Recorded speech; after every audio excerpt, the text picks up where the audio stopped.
তো একবার বাবার জন্য হর হর মহাদেব। তো hey guys, welcome back to my channel. Intro পরে হবে, ইন্ট্রো পরে হবে। Direct action. চলো চলো, ক্রাউডটা দেখা ভাই, ক্রাউডটা দেখা। এটা হচ্ছে তমলুক স্টিমার ঘাট। তো ক্রাউডটা দেখো, পুরো এতটা মানে এতটা ভিড়, আলাদাই ভিড়, আলাদাই সিরিয়াসলি। তো তোমরা ভিডিওটা সম্পূর্ণ পুরো স্কিপ না করে ভিডিওটা দেখো, কেমন কি হয় অবশ্যই তোমরা মজা হবে, এইটুকু বলে দিচ্ছি। तो चलिए शुरू करते हैं। তো আমরা আসা মাত্র দাদা তো ফুল পাওয়ারে কোশ্চেন আর ফানি ভিডিও স্টার্ট করে দিয়েছে। তো এখানে এই ভিডিওগুলোকে কোশ্চেন করা হয়েছে শিব ঠাকুরকে কেন নীলকণ্ঠ বলা হয়। তোমরা যদি কেউ জেনে থাকো কমেন্টে জানিও। চলো নীল রাত্রি, তাই আজকে এত ভিড়, মানে যতই রাত বাড়ছে ততই ভিড় বাড়ছে। মানে ক্রাউডটা দেখা ভাই। আর ওইদিকে সবাই যাচ্ছে 1 কিলোমিটার দূরে জল তুলতে। তো কালকে সবাই জল ঢালবে, কারণ কালকে নীল রাত্রি।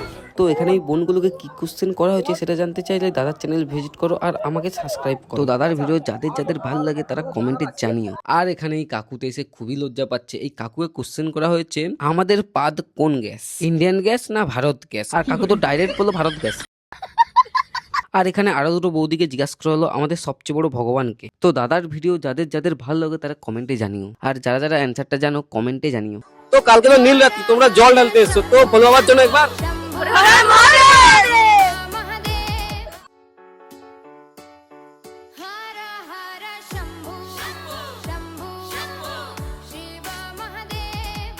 কালকে জল ঢালবে নীল রাত্রি, তো একবার বাবার জন্য হর হর মহাদেব।